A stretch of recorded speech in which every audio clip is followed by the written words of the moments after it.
or if you are a coach or a counsellor, or if you just love looking after your health, this is the place for you for tips and encouragement about holistic health, mind, body and spirit. My name is Paula Rose Parrish, a professional counsellor and coach and minister. Very often we can go through life feeling just yucky and just horrible, not really understanding really why, and we can feel really sad and can't put our finger on exactly why. And perhaps it might be because you feel grieved. But you may ask yourself, well, I haven't lost anyone there or anything like that, so why would I feel grieved? Well, you feel grief when you experience any kind of loss, and it puts you in the process of bereavement, and it can be quite overwhelming.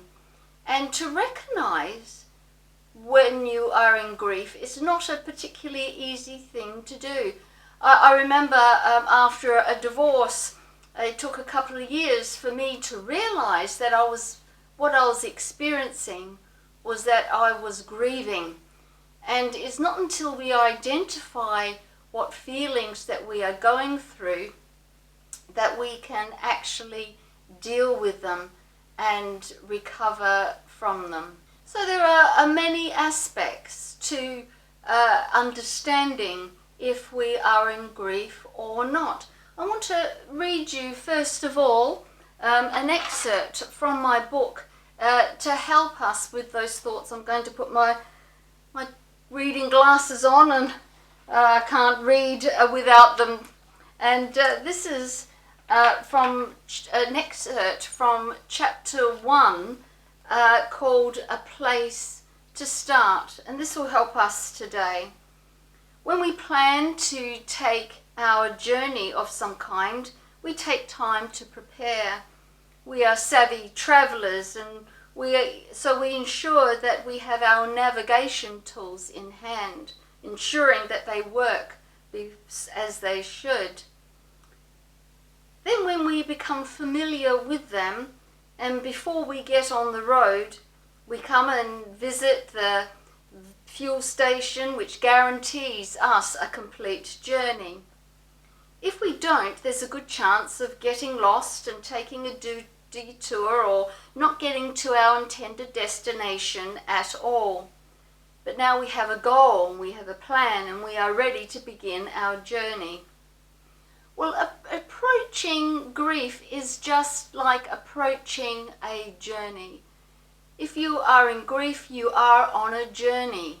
And that's why in this book, Nothing Good About Grief, that I have on the cover of it a road. And down the bottom it says, grief is a journey.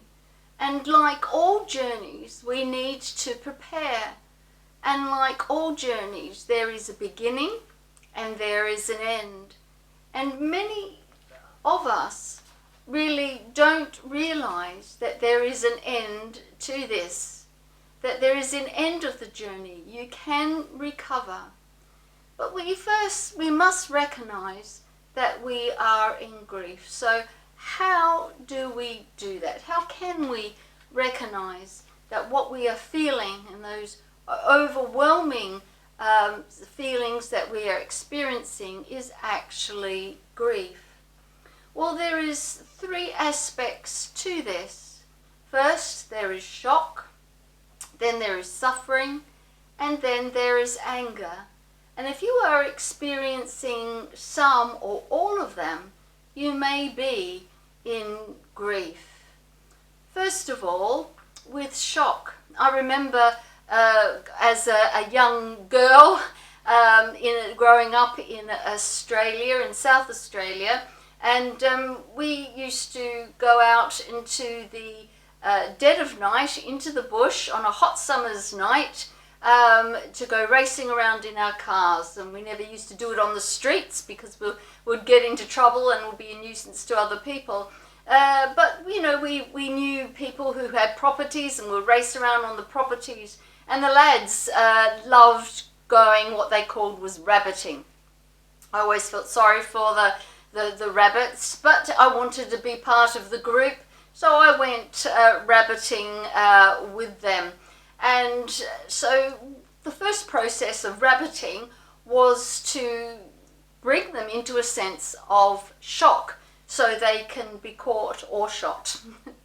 And so how that was done, there were several cars who had their headlights on high beam, and we would sort of gather around and corral around rabbits. If we saw a rabbit, if you saw one, there'll be other rabbits with them, and we'll encircle them and shine these high beams at the rabbits, and the rabbits just used to stand there. I only went once because I couldn't bear this humane act of shocking these poor rabbits, but the experience serves a purpose today. What is shock?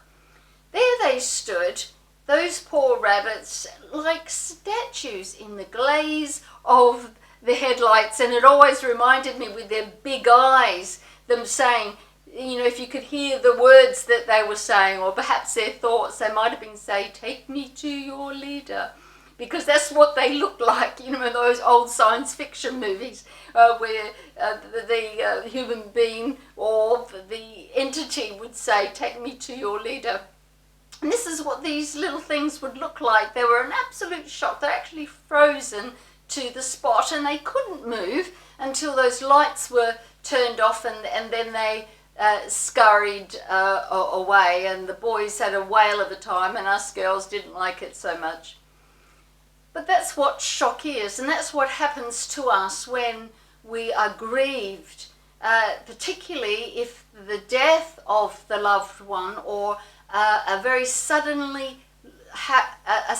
loss occurred in your life. Perhaps your husband or your wife or your partner walked into home and one day, which happened to me, and says, "I want a divorce."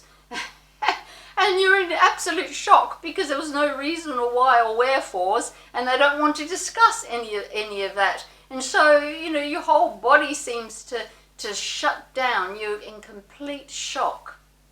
And it's when your blood pressure can lower, is when your nerve centers seem to shut off, and you become literally numb. And you may have said that to yourself, that I'm feeling really numb. Well, if you feel numb, you're in shock. And people look at you and thinking, well, you know, you should be upset about this situation, and this is an awful situation you're in, and you're not reacting in any way. And it's because you're unable to react. You're in shock. And you're frozen to the spot, and you can't think. And sometimes shock can last days, hours, days, weeks, and for some people a lot longer than that. And that's when people really need to go into some sort of therapy to be able to bring them through that stage. But usually that is the first stage of a sudden loss, is shock. And we all felt shocked when we heard on our radios and our TVs about this COVID-19 pandemic. We were in shock. I was in shock. I didn't know how to react until we got information about it. The whole world was shocked, and we thought we didn't know what to do about it because we're just frozen to the spot. And some people even today, 3 months on, are still in the sense of shock. And we need to overcome that. The second is reaction to grief, is suffering. We suffer. Either we can suffer in our mind, body, or spirit, or in all three. And some people is great anguish of mind, and they suffer in their minds terribly. They can't sleep, or they sleep too much, and they can't think straight, or they overthink, and they can't switch their minds off. Some people, they just want to sit on the couch and not do anything, and yet others work their tail off, not resting at all. And through it all, it causes great suffering. Some people, it actually affects their bodies. They can have physical pain, and in grief in past years, I've experienced that. I remember my heart hurting. I remember laying down. I was ill for 2 weeks, and the pain in my heart was intense. I went to the doctors, and they said there's nothing wrong with your heart. What it was is I was suffering a broken heart. I was in grief, and it came out as literal pain. Can come out as hypertension and heart palpitations and rapid breathing. It can come out in aches and pains in joints, swelling of joints, because the grief is so profound that it just affects our whole body, because those chemicals are released in our body, and the first place where bad chemicals usually go are deposited in our joint, which in turn affects our muscles. Some people suffer terrible and debilitating muscle weakness due to their experience of grief, and others are completely incapacitated, and they become invalid, and they are in bed, and it's no place to live. It's no way to live, I'm sorry. And we can overcome this if we're recognizing what is happening to us and name it. The third usual symptom of grief is anger. And we feel angry about what's happened to us. We may be the person that has initiated the loss. We may be the person that has ended the relationship, or ended our job, or moved out of our house in this sense of loss. But we still feel angry because of the huge change. We may not be the person. Like me, you may have the person walk out on you, and that anger is profound, and you feel that you really want to take vengeance, and you don't, because that's not the right way, but the anger, it just wells up within you, and it's like a tight knot in your gut. You may feel the loss of your loved one and be angry with the loved one that has died, because they have left you. They've promised you that they'll get well, and they haven't, and they've gone, and you're angry with them because you are now alone. You may be angry with yourself because you feel that you could have done better in some way, done something different to change the situation. But anger is one of the hallmarks of grief. So putting those three things together, we really can see that either you can suffer, that they tend to overlap. You're not just in shock and that finishes, and then suffering and that finishes, and anger that finishes. They overlap, and depending on the person and how the person reacts, they can overlap quite a bit, or just a little bit. And if you recognize what's happening to you, you can call it for what it is. You can know how to deal with it then. And to help you recognize these, or some of these symptoms, you can write them down. Write your feelings down in a journal, and or do a video journal, or just pump something out on the computer. However, what you can help for you to make sense of your feelings, and you can actually see them, and you can tick them off. There are many therapists that say there are more than 3 reactions or symptoms to grief. I like to stick to the 3 because I like to keep things simple and not complicated, and when we're in grief, it's difficult to cope with a lot. We already feel overwhelmed, and we don't want anything to overwhelm us even more. And that's why in my book I've just got those 3 symptoms, and of course they can be built on. It depends on who you are and your reaction to them, but they are the basic symptoms of grief. So once you recognize that you are grieved, you can be kinder to yourself. Don't hold things in because it will just make it worse. Recognize that you're in loss. Grief is a very private thing. It's hard to share with somebody, even somebody who's very close to you, exactly how you feel, and it's easy for you to be misunderstood. So don't look for other people to comfort you and to bring the answer to your problem. Look to yourself from within you, and the answers will come. Take responsibility of your own emotions and say to yourself, how am I going to deal with this? Say to yourself, what am I dealing with? And then perhaps go through these 3 processes. Say to yourself, yes, I will recover.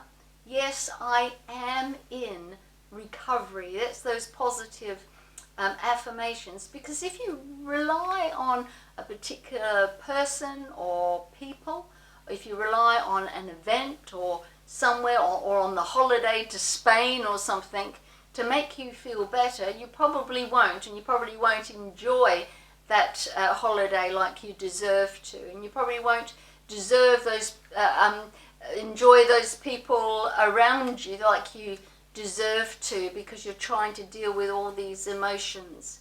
Recognizing that you're an autonomous being, mind, body and spirit, and you are absolutely loved. And what helps me, I pray and I ask God to strengthen me, and God does.